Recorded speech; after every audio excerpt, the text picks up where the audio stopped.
mayor torturadora de la dictadura de Pinochet, al descubierto en un libro. Ingrid Olderock, la integrante más cruel de la DINA, el órgano represor de la dictadura de Augusto Pinochet, 1973 a 1990, murió en la impunidad junto a sus perros en 2001, aunque ahora el libro, La mujer de los perros, de Nancy Guzmán, saca a la luz toda su barbarie. Ella era una mujer brillante, manipuladora, amenazante en sus formas, fría en la ejecución, soberbia y sin ningún rastro de arrepentimiento por sus espantosos actos. Con esas palabras describe la escritora del libro el perfil de Olderock, con quien compartió largas horas de conversación. Para entender la magnitud de ciertos personajes, inusualmente dantescos y crueles, es necesario remontarse a su infancia, ya que en el caso de la agente de la temible Dirección de Inteligencia Nacional, DINA, sus primeros años son un reflejo diáfano de la imagen que posteriormente se formaría de ella. Su familia, de origen alemán y cercana a la ideología nazi, la crió en un ambiente rígido y militarizado, con muchos episodios de violencia familiar, explica Guzmán. Esta educación, además de formar su carácter, la llevó a protagonizar años después episodios sádicos con su propia familia, como el caso de su hermana, Carla Olderock, a la que mandó detener y torturar para que no cobrase su parte de la herencia familiar. Su primer paso fue entrar en la escuela de carabineros, algo poco común para la época ya que las mujeres no ocupaban cargos de importancia en las Fuerzas Armadas, donde se especializó en paracaidismo y artes marciales. Gracias a su perfil destacado, Manuel Contreras, creador y director de la DINA, la llamó en octubre de 1973 para que formase una brigada femenina de la DINA, con 70 integrantes, donde empieza a cometer sus actos más horrorosos, afirma la autora del libro. Ingrid se transforma en el agente represor más cruel, creando el centro de tortura Venda Sexy, tristemente conocido por el uso de abuso sexual contra las víctimas detenidas y donde desaparecieron al menos 27 personas. En ese centro clandestino pone en práctica la tortura a través de perros que ella misma entrenaba para que abusaran a hombres y mujeres, señala Guzmán. Esa realidad estuvo oculta muchos años, por el miedo y la vergüenza de las víctimas a verbalizar lo ocurrido y la incredulidad de los que escuchaban los retazos de esta historia de terror. Por este motivo la autora de La mujer de los perros ha tardado mucho en publicar su libro, ya que una de las víctimas entrevistadas le solicitó que no usara su testimonio hasta que su madre muriese, cosa que ocurrió el año 2011. Tras su paso por la DINA, 2 balas fueron el detonante de un cambio radical en Ingrid Olderock, 2 disparos, uno en el cerebro y otro cerca del corazón, que sufrió en un atentado contra ella aparentemente del movimiento de izquierda revolucionaria, NIR, en 1981. Tras investigar, ella culpó a carabineros de querer eliminarla en aquel atentado, lo que hizo que comenzase a denunciar a sus compañeros represores y hablase mal de la institución, agrega. Así, con una bala alojada en el cerebro, manía persecutoria hacia sus antiguas instituciones y la arrogancia que proporciona la impunidad criminal, Olderock comenzó a convencer a la justicia que tenía problemas mentales. Sin embargo, Guzmán, que acudió a casa de la agente represora en varias ocasiones por un documental que producía para la BBC, narra una impresión diferente, la visión de una mujer lúcida, inteligente y manipuladora. Ella me hablaba de crímenes atroces que otros cometieron, nunca admitió haber participado pero me decía que sabía muy bien las cosas que me contaba, siendo capaz de trastocar la realidad a su beneficio, confiesa la escritora. Olderock nunca fue juzgada, ni tan siquiera interrogada por los delitos en los que participó, y se desconoce si su testimonio podría haber dado pistas acerca del paradero de los desaparecidos. Por este motivo, con la sensación agridulce, autora y víctima solicitan ahora que el resto de participantes que estuvieron en la DINA sí sean procesados. La legislación sobre tortura sexual llega tarde, los juicios a los culpables también, lo único que queda es hacer justicia lo antes posible, afirma. A continuación un espeluznante testimonio narra la inhumana crueldad a la que fueron sometidos durante esta dictadura. Alejandra Houlsefeld, yo sobreviví a Venda Sexy. Alejandra tenía 19 años cuando fue tomada prisionera por la DINA.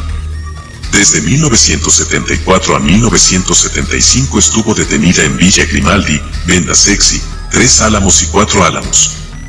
Fue abusada por el guatón Romo y también por un perro pastor alemán, al que los agentes de la dictadura llamaban Volodia. Pese a todo, no lograron doblegarla, pasamos atrocidades, pero somos capaces de ser felices porque somos personas dignas. Nuestros torturadores, no, declara.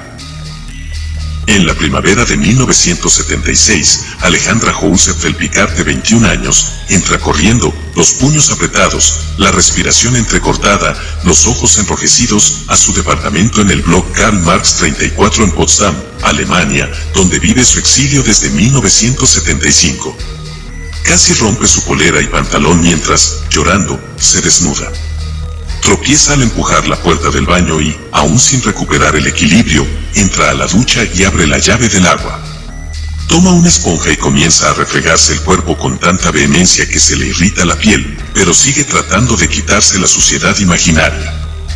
De golpe, llegan los recuerdos, ella vendada, sin ropa, sobre un camastro, abusada por Osvaldo Romo, ella en el suelo, sujetada por agentes de la DINA, mientras una mayor de los carabineros dirige a un perro amaestrado para abusar de ella. Sale a su dormitorio, aún mojada, cubierta solo por una toalla. Se sienta en la cama frente a un espejo y se observa. Ese día, por vez primera desde su paso por los centros de tortura pinochetista, Alejandra tuvo un contacto romántico con un hombre y fue un desastre. Su amigo Pepe Fuica, un militante socialista a quien conoce hace un par de meses, cuando la convenció de entregar su testimonio como torturada política a Naciones Unidas, la besó de improviso mientras caminaban por su barrio en Ámsterdam. Para él, se trató de un arrebato amoroso. Para ella, el que la tomara por sorpresa fue arrastrarla, otra vez, a los días en que fue abusada. Cayó al suelo, lo golpeó una y otra vez, y luego huyó. Encerrada en su habitación, Alejandra ya ni siquiera llora. Solo mira, en silencio, su reflejo. Afuera de su edificio, Fuica termina de fumar un cigarrillo y enciende de inmediato otro con las manos temblorosas. Está descolocado y se cree responsable de la reacción de Jousefeld, por lo que decide quedarse un par de horas ahí, a la espera de que ella salga de su guarida. Como ello no ocurre, se marcha a Berlín y un mes después le envía una carta, disculpándose. Ella le contesta y le sugiere encontrarse y conversar. He decidido, le dice, vivir la vida que soñaba antes del golpe de Estado. Recuperar la alegría era también una decisión política, una forma de ganarle a la dictadura, explica hoy, a sus 60 años, Alejandra. Esta convicción la lleva a casarse con Fuica, a ser madre con él y a volver a sonreír pese a haber sido brutalmente torturada por más de 3 meses, desde que fue tomada prisionera a fines de 1974. La caída. El 11 de diciembre de 1974, en las horas previas al inicio de su calvario por los centros de tortura, Alejandra, estudiante de veterinaria, recibió en su departamento en Santiago Centro a una de sus amigas más cercanas, Beatriz Bataseu, quien, como ella, militaba en el MIR. Bataseu estaba siendo buscada por los organismos represivos. La información que se manejaba entre los miristas es que todas las casas de seguridad de la organización habían sido allanadas o estaban bajo vigilancia y que algunos de sus compañeros estaban presos. De otros, nada se sabía. Necesitaba esconderse por unos días. En silencio, ambas cenaron esa noche y luego durmieron a sobresaltos. A las 5 de la madrugada, un fuerte ruido las despertó. Aún no amanecía. La oscuridad era casi absoluta y en la puerta un hombre exigía que le abriera. Las dos sabían lo que eso significaba. O creían saberlo. La magnitud de la crueldad de los organismos de represión no era conocida hasta ese entonces. Mientras la mamá de Alejandra se levantaba a atender, Beatriz advirtió que portaba un documento estratégico que no podía caer en manos del régimen. Entre las dos, rompieron los papeles y los masticaron mientras tomaban agua para no atragantarse. Una tía abuela de Jousefeld, que también vivía con ellas, estaba inquieta con el inusual movimiento. Tan tarde o tan temprano no es hora de llegar a los hogares decentes, decía. En la puerta de entrada, la mamá de Alejandra intentaba convencer al joven oficial Fernando Lauriani Maturana, a cargo del operativo, de que esa noche solo ella estaba en casa. La misión no le era difícil. Aunque se había conocido como uno de los criminales más crueles del régimen, Lauriani no era precisamente una lumbrera. El militar estaba decidido a retirarse, pero Alejandra no lo sabía, y temiendo que pudieran arrestar a su madre, se asomó al living justo cuando Lauriani se estaba yendo. La alcanzó a ver. «Esta es la señorita que buscamos», exclamó el agente. Entonces allanó la casa y encontró a Beatriz. «¿Y esta rubia suelta quién es?» «Es compañera de universidad, estábamos estudiando». Lauriani se esforzó en corroborar que le estaban diciendo la verdad, exigiéndole a Beatriz que le diera un número de teléfono para verificar la información. La joven alumna de agronomía le dio el de sus padres. Al otro lado de la línea, ellos le dijeron a la gente que la niña se encontraba preparando un examen con una amiga. Esa noche, Bataseu se salvó. Jousefeld, en cambio, quedó detenida por la traición de Humberto Menantaux, uno de los integrantes del Comité Central del MIR que había caído en las garras de la Dirección Nacional de Inteligencia, DINA, en noviembre de ese año y que fue asesinado en 1975, después de haber sido obligado a entregar toda la información que poseía y a dar, junto a otros 3 integrantes de la organización, una conferencia de prensa en que llamó a sus compañeros a deponer las armas tras leer la cantidad de muertos del MIR. Hoy figura en la lista de desaparecidos. Ese muerto no lo cargo yo. Le traigo a la niña a las 8:30. Le vamos a hacer un par de preguntitas nomás. Téngale desayuno, vociferó Lauriani antes de partir. La mamá de Alejandra no volvió a dormir. Preparó la mesa confiada en la palabra del militar. Afuera de su hogar en Valentín Letelier, a pasos de la Moneda, Jousefeld fue subida, con los ojos vendados, a un vehículo conducido por Vasclay Zapata. Cerca de las 6 de la madrugada, sus captores la ingresaron a Villa Grimaldi, en medio de murmullos, y llamaron a 2 mujeres de la DINA, que procedieron a escudriñarla en búsqueda de algún texto secreto o microfilme. Tras tocarle hasta sus partes íntimas, la dejaron sentada con los ojos aún cubiertos. Entonces oyó una voz. «¿Quién eres?». Sin saber quién preguntaba, decidió responder. «Soy Alejandra Jousefeld». «Coneja, estás acá». En ese minuto, reconoció la voz de Laura Ramsey y luego, cuando se deslizó la venda, pudo ver a Carmen Bueno. A las 8 de la mañana Lauriani le hizo una breve visita. «Que se levante inmediatamente la que está sin la venda». «Soy yo», respondió Alejandra. Lauriani había hecho uso varias veces de la misma táctica para burlarse de las recién detenidas. Se acercó a Alejandra y la abofeteó tan fuerte que ella cayó al suelo. «Te dije que no te sacaras la venda. Aprende a obedecer, huevona». Alejandra recuerda que aún no se le había quitado el ardor en la cara cuando comenzó a sonar una cumbia que se oía: «A ese muerto no lo cargo yo, que lo cargue el que lo mató». En ese minuto, la llevaron a otro cuarto, la desnudaron, la mojaron y le aplicaron electricidad sobre un catre metálico. Le pidieron nombres de otros dirigentes del MIR. «Tarde o temprano todos hablan», le aseguraron. Ella cayó. Luego, Osvaldo Romo, viéndola débil por la tortura, abusó de ella por primera vez. Ella siguió en silencio. «¿Tu supuesto nombre es Mauro?» «No». «¿Quién es Mauro?» «No sé». «¿Qué sabes?» «Nada». Los torturadores se pusieron a hacer comentarios sobre el calor de diciembre y lo lindas que eran las comunistas recién llegadas. La volvieron a poner sobre la parrilla y el guatón Romo la abusó otra vez. «¿Tu supuesto nombre es Mauro?» «No». El mismo ritual se repitió por 5 días. Sentí que mi dignidad dependía de no hablar, por lo mismo me costó mucho perdonar a quienes se quebraron. Con los años, he aprendido que existen distintos tipos de acusación, que es diferente quien se vuelve colaborador a quien, ante una situación que no puede soportar, delata. Hoy si ponen frente a mí a uno de mis nietos, tal vez entrego todo lo que sé. Uno de verdad no sabe que puede o no aguantar. A mí me hicieron cosas terribles, y callé, pero he conocido a gente maravillosa que entregó a un compañero que es detenido desaparecido y sufre hasta hoy por eso. La bestialidad de Venda Sexy. El 16 de diciembre de 1974, luego de 5 días en Villa Grimaldi, Jousefeld fue trasladada a una casa de 2 pisos en calle Irán 3037, en Macul. Allí se reencontró con Beatriz, maltrecha y herida. Bataseu había caído el 12 de diciembre, un día después que Alejandra, interceptada en un fallido encuentro con otro militante, Mario Peña, y fue llevada de inmediato a Venda Sexy. La fantasía de burlar a Ladina solo fue eso, una ilusión.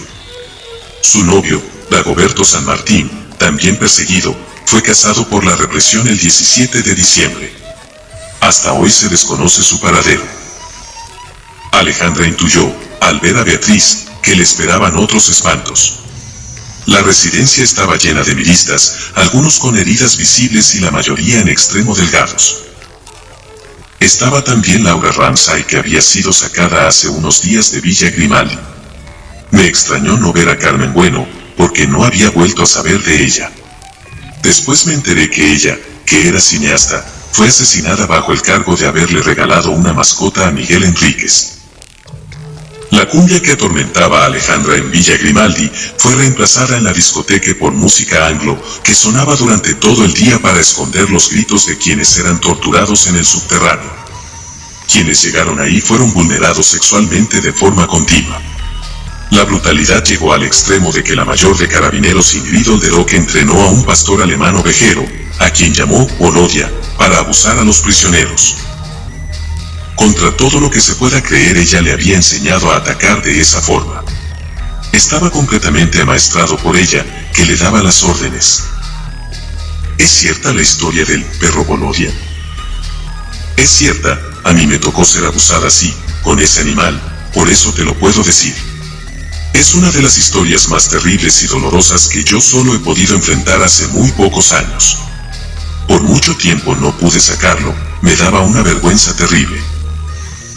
Ingrid dirigía al animal, mientras los otros torturadores obligaban a los detenidos a adoptar posiciones que facilitaran el abuso. Hombres y mujeres que pasaron por Venda Sexy fueron víctimas de esta atrocidad. Nadie hablaba del tema en la casona, pero tras las sesiones de tortura, las compañeras recibían a sus amigas con más ternura que de costumbre y las acurrucaban para que durmieran un rato. Con los días, se dieron cuenta de que quienes estaban a cargo del centro de detención disminuían los abusos cuando las prisioneras estaban menstruando, así es que idearon un plan. Las que estaban con el periodo o con una herida sangrante dejaban un paño manchado en el baño, así la que ingresaba se lo ponía.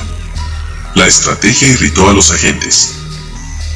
Otra vez están todas estas huevonas con la regla, hasta cuando se quejaba el general en retiro, Raúl Iturriaga Neumán, que actualmente cumple condena en Punta Peuco. La resistencia consistía en eso, en no rendirse en medio de la miseria. Uno pierde noción del tiempo con la tortura, del día de la noche, de si comíamos o no. Recuerdo que una vez comí una sopa de huesos de pollo y que otra vez nos dieron lentejas con caca, y una compañera dijo fuerte, nos están dando lentejas con caca. Nos las vamos a comer igual, pero ni crean que no lo sabemos. Era una forma de hacerles saber que no nos estaban engañando. El Venda Sexy fue terrible. Varios compañeros desaparecieron desde ahí también. De la discoteca, Alejandra pasó a Cuatro Álamos, recinto que los militares usaban para que a los detenidos se les borraran las huellas visibles de la tortura. Desde ahí también desaparecieron gente, pero las condiciones eran menos duras, tuvimos acceso a duchas, por ejemplo. Luego de unas semanas, fue llevada a Tres Álamos, donde Nieves Hers, quien también había sufrido todos los horrores del aparato represivo pinochetista, le dio un sentido al dolor. Había un grupo de detenidas que daba como la bienvenida. Me encuentro con Nieves Hers, que es hermana de la Rosita, mi actual socia en la productora, y dice, oh, la Jousefeld, chiquillas, llegó otra del Liceo 1, y empiezan a cantar, el SI. Y yo pienso, ¿qué está pasando aquí? Están todas locas. Después entendí la importancia del temple de esas mujeres. Nieves vive ahora en Nueva York, y estoy demasiado agradecida de ella, porque con ella al lado uno no puede caerse. En 4 Álamos me llevó a su celda. La llamó la cueva mágica, hacía dibujos, siempre nos dibujaba sonriendo. Nos obligaba a conversar sobre lo que nos había pasado. A ti también te abusaron. Al final, era raro porque ella lo entendía todo. Y nos hacía hacer obras de teatro, sociabilizar el dolor. Yo, que me sentía sucia, logré ver que a todas nos pasaba eso. Estoy convencida de que ella me enseñó a sobrevivir. Estando en 3 Álamos, Jousefeld pudo recibir visitas. Su primer encuentro fue con su madre, a quien no había visto en 3 meses. Mamá, necesito que me traigas antibióticos. Es muy importante. ¿Estás enferma? Es que, me abusaron. Al escuchar por vez primera esta confesión, su madre se puso pálida, pero entre gemidos, le aseguró a su pequeña de 19 años que todo estaría bien porque estaban vivas y eso era lo único importante. También le comunicó que pronto podría partir al exilio en Alemania y terminar sus estudios de veterinaria, profesión que, tras las aberraciones sexuales que le infringió Olderok con el perro Volodia, Alejandra nunca más quiso ejercer. Debes seguir tus estudios de veterinaria. No quiero. Ale, debes hacerlo. Es lo que amas y te faltan 2 años no más. Alejandra la miró sin sacar la voz. Ahora odiaba el contacto con los animales, pero no se atrevió a decírselo. ¿Qué podría haberle dicho sobre lo que vivió en Venda Sexy si no quería ni siquiera recordarlo? El exilio. A mediados de 1975, Alejandra fue enviada a la RDA. El arribo fue difícil. Eran tiempos de sospechas. No hablaba el idioma y Berlín estaba lleno de militantes del PC y el PS. Ella era del MIR y el rumor era que los militantes del MIR eran agentes de la CIA que habían propiciado el golpe. Fue súper doloroso. Llegó un momento en que le dije al alemán a cargo que me mandara de vuelta a 3 Álamos. El tipo se espantó y al día siguiente aclaró la situación con todos los chilenos y les dijo, Alejandra es una persona de confianza, entonces ella puede hacer lo que quiera. Ese fue el apoyo que necesitaba. Ahí me enviaron a vivir a Potsdam. En Potsdam, Jousefeld llegó al edificio en el que residían Ángela Geria, viuda del general Alberto Bachelet, y su hija Michelle. Por más de 1 año fue vecina de piso de ambas. Ángela la acogió y la acompañó. Fue la dulzura que Alejandra requería para recuperarse y una de las personas que la instó a aceptar los cortejos, de Pepe Fuica, con quien se casó y a quien abandonó en 1979 luego de que él frustrara su plan, de regresar a combatir al país. Me metí en la política de retorno del MIR y él consideraba que era un suicidio. Quise volver en el 79, me estaba preparando para eso, y él fue al consulado de Chile a entregar esta información para impedir que yo retornara. Alejandra no pudo soportar la traición. Falsificó los pasaportes de sus hijos, con ayuda de una amiga alemana, y huyó con ellos desde Leipzig, donde estaba residiendo desde que había contraído matrimonio. Tomó el tren y llegó hasta la casa de Carlos Liberona en Frankfurt, quien la derivó con Christian Smith, quien solo le pidió, a cambio de estar en su hogar 6 meses con los niños, que le enseñara a manejar. Recién en 1987, pudo volver con sus hijos al país. Fuica, en tanto, murió en un accidente de tránsito en Alemania sin haber logrado el perdón de Alejandra. Cuando Jousefeld llegó a Chile comenzó a colaborar con la justicia en los procesos contra quienes la violentaron estando en prisión. Se ha careado con Václav Zapata, Miguel Krasnov-Marchenko, Lauriani Maturana y Osvaldo Romo. Ninguno, nunca, le ha pedido perdón. Lauriani quiso darme lástima. Tengo familia, me dijo. Krasnov fue más prepotente. El guatón Romo se hizo pipí, literalmente. Olderok no pasó un día en la cárcel. Murió en libertad, pero por azar un día, creo que el 88 o el 89, entró a comprar a un minimarket que yo tenía en Valentín Letelier. Afortunadamente no estaba sola y pude echarla y decirle lo que pensaba. Es sanador decirle a alguien, aquí estoy, aunque me hiciste esto o lo otro. Aún así, tengo una gran frustración de saber que los torturadores no reciben el castigo merecido, por cada persona a la que hicieron sufrir, porque hay que acumular condenas para que pasen tiempo en la cárcel y sobre todo me duele no saber qué pasó con los compañeros que están detenidos desaparecidos. Que aún hoy, a 40 años, nos nieguen la verdad es una nueva forma de torturarnos. Pese a todo, Alejandra sabe que le dobló la mano a la dictadura. Hoy tiene un par de nietos, maravillosos, preciosos y todos los adjetivos lindos que se te puedan ocurrir, y la dignidad, que la DINA trató de quebrantar, intacta. Aquí instalaron una política de destrucción de nosotros como seres humanos, y aún así no pudieron conseguirlo.